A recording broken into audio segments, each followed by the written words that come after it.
সুপ্রভাত সবাইকে। আমার নতুন আরেকটি ব্লগে আপনাদেরকে স্বাগত। আজকে এপ্রিল মাসের 14 তারিখ 2026। সকাল সকাল চলে এসেছি আমার ছাদ বাগানে। প্রথমেই দেখালাম আমার বেলি ফুল গাছটাতে, যেটাতে ভরে রয়েছে অসংখ্য বেলি ফুল। আর এগুলো হচ্ছে আমার জবা গাছ।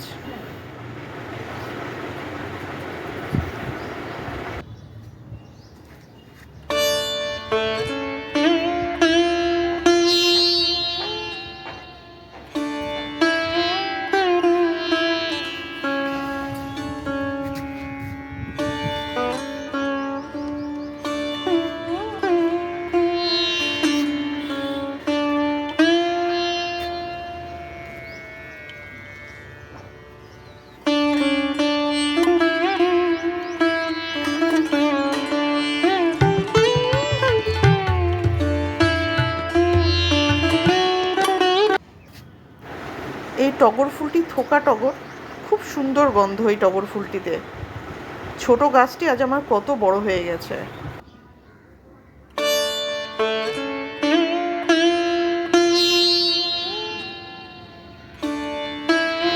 কলমি শাকের ডাঁটা থেকে হয়েছে আমার এই কলমি শাক। এবার বাগানে প্রচুর টাইম ফুল করেছি 9 o'clock। সারা বাগান জুড়ে রয়েছে আমার নয়নতারা। মানে সকালবেলা এদের দেখলে এত মনটা খুশি হয়ে যায়। ভরপুর ফুল দেয়, এদের ফুলের কোনো অভাব হয় না। এখানে কিন্তু একটাই গাছ, যেগুলো আমি পিঞ্চিং করে করে ঝাঁকড়া বানিয়েছি। এটা হচ্ছে চন্দ্রমল্লিকা, গরমেও আমাকে ভরপুর ফুল দিচ্ছে। আর এই যে নয়নতারাটি দেখছেন, এটা কিন্তু একটা গাছ, যার মধ্যে রয়েছে প্রায় 100টার ওপরে মুখ, যেটাকে আমি পিঞ্চিং করে করেছি। আমার রাধাকৃষ্ণের জন্য তুলসী মঞ্জুরি।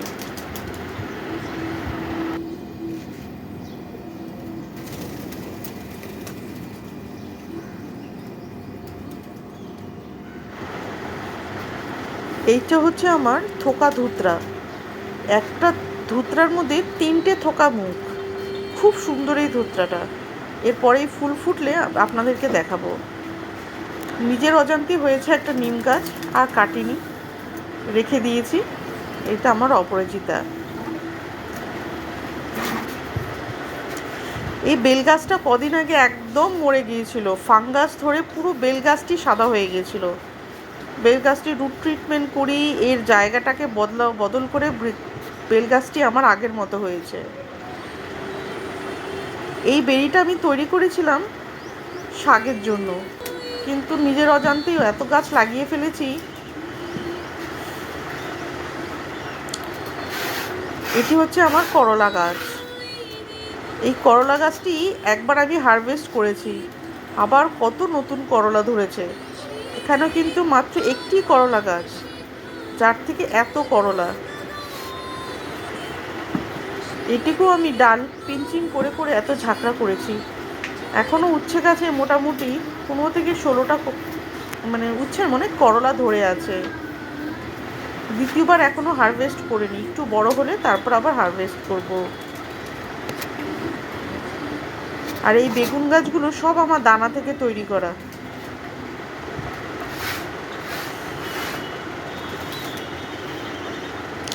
এত সুন্দর লাগছিল আজকে বাগানটি। প্রত্যেকটা জবা গাছে আমার ফুল ফুটেছে। এই সবগুলো হচ্ছে আমার দানা থেকে তৈরি করা বেগুন।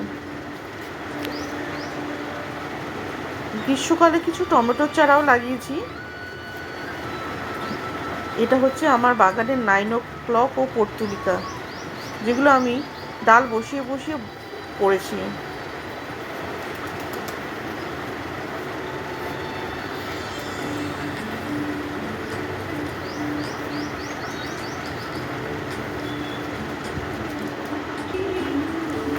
এবার সবেদা গাছে প্রচুর সবেদা ধরেছে। এর আগে আমি পাড়ার ভিডিও না দেখালেও এর আগে আমি 6টা সবেদা পেরেছি। এখনও গাছ ভর্তি প্রচুর সবেদা। শীতকালীন টমেটো তো আমার এখনও গাছে ভর্তি। আমার ফ্রিজে কম করে না হলেও 3 কিলো মতো টমেটো এখনও রয়েছে। তারপরেও গাছে এত টমেটো, যখন যখন পাকে তখন সেরকম তুলে নিই।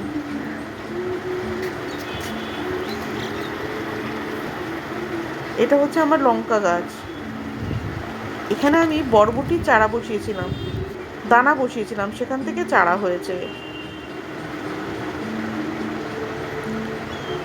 এই লঙ্কা গাছে আমার লঙ্কা তোলা হয়ে গেছে।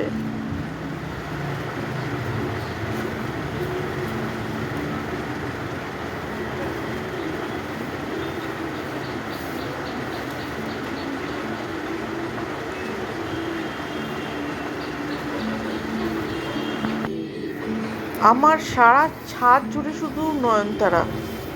এই কুমড়ো গাছগুলি আমি দানা থেকে বসিয়েছিলাম, এখন অনেকটা বড় হয়ে গেছে। আমার বাগানে কম করে 40 থেকে 45 রকমের জবা গাছ আছে।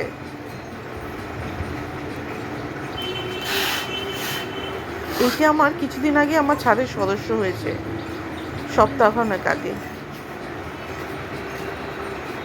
এর আগে ডালিম গাছ থেকে আমি 2টো ডালিম পেরেছিলাম। তারপরে এখন আমার ডালিম গাছে মোটামুটি 4টে ডালিম রয়েছে। আরও ফুল আসছে, যেগুলো পরবর্তীকালে আমাকে আরও ডালিম দেবে।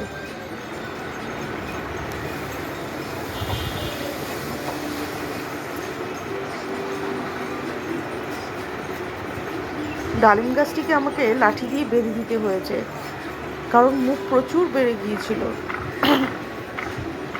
এটি হচ্ছে আমার আকন্দ গাছ। এটা হচ্ছে আমার এক ধরনের বেলফুল গাছই, কিন্তু স্মেল অনেকটা জুঁই ফুলের মতন। এবার বাতাবি গাছে আমার 6টা বাতাবি ধরেছে। এর আগে 2টে ধরেছিল, এবার আরও 4টে বেশি।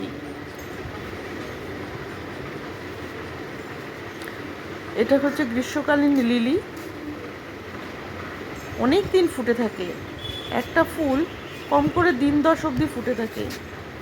এখানে আমি ঝিঙে গাছে দানা বসিয়েছিলাম, সেখান থেকেই চারা বেরিয়েছে। পাশে আছে লাউ গাছ, এটাও আমার দানা থেকেই তৈরি করা। আর যা আগেই বললাম, আমার সারা ছাদ জুড়ে নয়নতারা। এটা একটি শশা গাছ, যেটা আমার দানা থেকে করা। এখন অবধি শশা পাইনি, কিন্তু ফুল চলে এসছে। এটা হচ্ছে আমার থোকা ধুতরার চারা, যেখানে আমি দানা থেকে বসিয়েছিলাম। এটা একটি লাউ গাছ, এটাও আমার দানা থেকে করা, যেটা আজ মাচায় উঠে গেছে।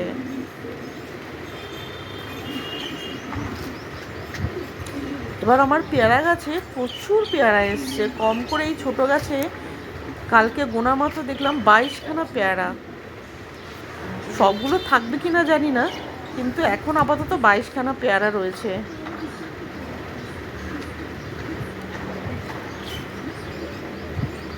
সারাদিনের চেষ্টার পর, পরিশ্রমের পর যখন এত সুন্দর রেজাল্ট পাওয়া যায়, তখন মন খুব খুশি হয়ে যায়।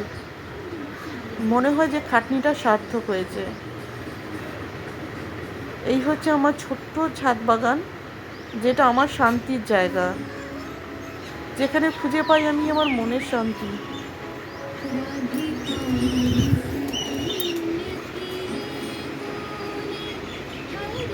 এটা যেটা দেখছেন, এটা হচ্ছে কোকোপিট, যেটা আমি রোদে শুকাচ্ছি। এটা চারা বসাতে খুব সাহায্য করে। আজ আমার ছাদ বাগানটা ছিল রঙিন, বিভিন্ন রঙে রঙিন হয়ে আমার ছাদ বাগান সেজে উঠেছে। এ আমার কর্তামশাই আমার হচ্ছে সহযোগী। যতটা পরিশ্রম আমি করি, সেও ততটা পরিশ্রমই করে। এরা আমার প্রত্যেক সকালের সঙ্গী। আমার এই ভিডিওটি কেমন লাগলো নিশ্চয়ই জানাবেন।